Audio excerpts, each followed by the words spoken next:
Assalamu alaikum dear ones, this is your instructor Miss Komal here and we are studying English for grade 6th. So the thing what we have been doing in our last lectures, in our last classes is an interesting story that is Nicobobinus, and we have read the story, we have done the exercise regarding question answers, learning about language. And the topic that we are going to discuss today is idiomatic language. So what is idiomatic language? We will come to know having a sort of reading of the given lines.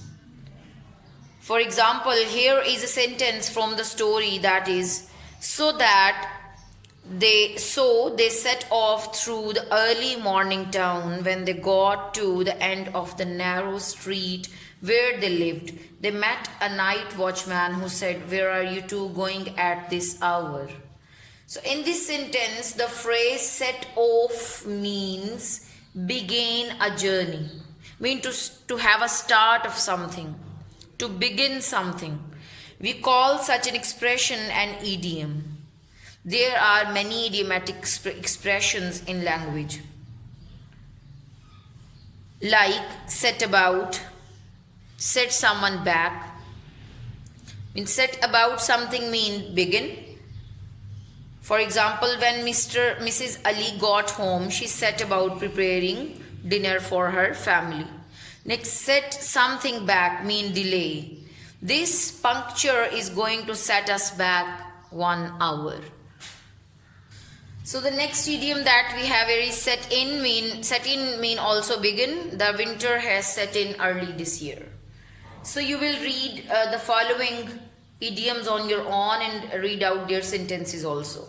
The next thing that we have here is listening and speaking. So mark the correct answers with a tick.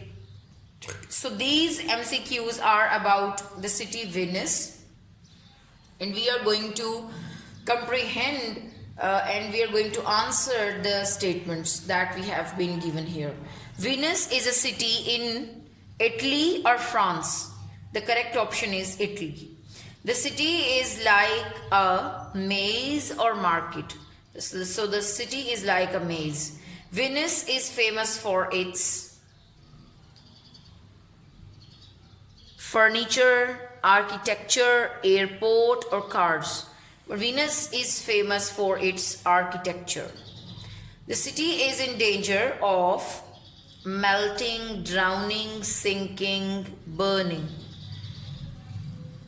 The city is in the danger of sinking because Venus is an island.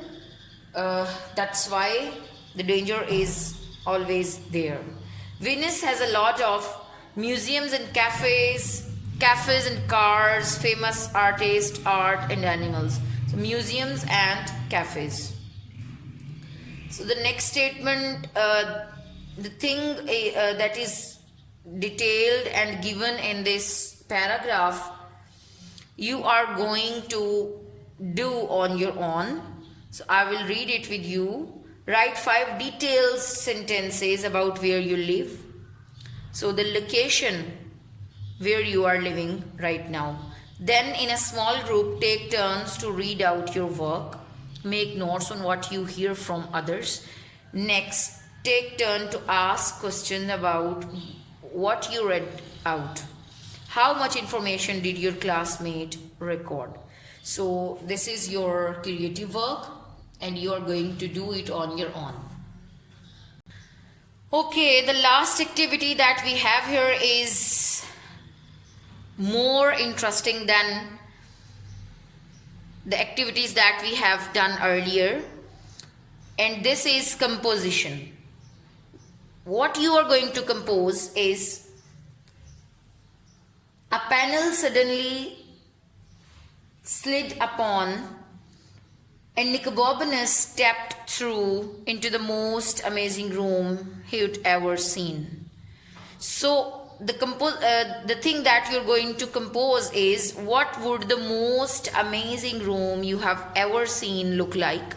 Write a description of the room and its contents. So this is also your creative work, your composition that you're going to compose on your own. And here is your project that you will find a lot of interest in. And what is that? Nicobobinus is set in the famous city of Venice. Venice is actually 118 islands separated by canals and linked by bridges. It is the most famous canal city in the world. Do you know of any other areas of city that are famous for their canals? So what you are going to do? Prepare a bright, colorful promotional poster for 2 canal cities in the world. Make sure you include lots of pictures and information about the place. So your project is sort of a pictorial one that you are going to make. You are going to share a lot of pictures and cards to make this project. Information about the place, such as its history, specialty, food, famous landmarks, tourist attraction, how to get there, where to stay, and more. So this is a sort of your journey description also, and your project. So this was your project, and the next thing that we are going to do is your workbook. So we are starting our workbook today of first chapter. So let's start it. So students, what we have in our workbook, we have to revise our previous knowledge, and we have done all the things in our grammar also and in the textbook also. So the first activity includes statement, questions, command, and exclamation. So they have given you a picture, and what you're going to do is that talk about what the people in this picture might be saying.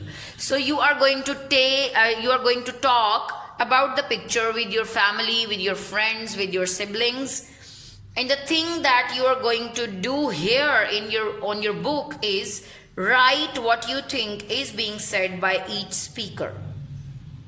So the speakers have a number, mean A, B, C, D, E. And you can see here that the numbers in the form of letters are mentioned here. The hint at the beginning of each line tells whether a question, a command, a statement, or an exclamation is being used. So we have hint here whether the speaker is questioning, having a statement, expressing his expression. So we are going to make the sentences. So what is the person A is saying? This is a question. He might be saying, where are you going? And what is B saying? That is a statement. She might be saying, I'm going to market. And what is the person A saying? He might be saying that I'm also heading there. I mean, I'm also going there. So B is, what is B saying? She might be saying, what a coincidence, because we are going to make an exclamation here. That's why we have made an exclamatory sentence. So what is C saying? The person who we know with the letter C, what is he saying? He is saying, stop the car. That is a commandment. And what is D saying? Mean the person who is under the letter D here, what is he saying? He might be saying, why are you asking for stopping the car? And what's next? The person said, oh, there is a sign. So it's also an exclamation. And E here is demonstrated by a dog or a wolf. Dog, it's a dog. Yes, and what is he saying? He might be barking like wolf, wolf, wolf. So you are going to have an exclamation here. That's why we have used a single word for the animal. So what is F saying? It's an exclamation. He might be saying how much crowd is here. As all the cars are now stuck in the picture, you can see on your book. As all the cars are now stuck in the picture, you can see on your book. And what is G saying? It's also an exclamation. It might be how foolish you are. Because one person is driving in a wrong direction and the second one is driving in the right direction. That's why he's saying how foolish you are. And what is F saying? It's a statement, I'm already getting late. And the person who is demonstrated by the letter H is expressing his expressions, his opinions with a man who is selling vegetables. What he might be saying? He might be saying that what the high values of vegetables you have. So this was your lecture today regarding your workbook and your textbook. So I hope that all of you have understood all the things. See you in another class. Till then, take care. Allah Hafiz.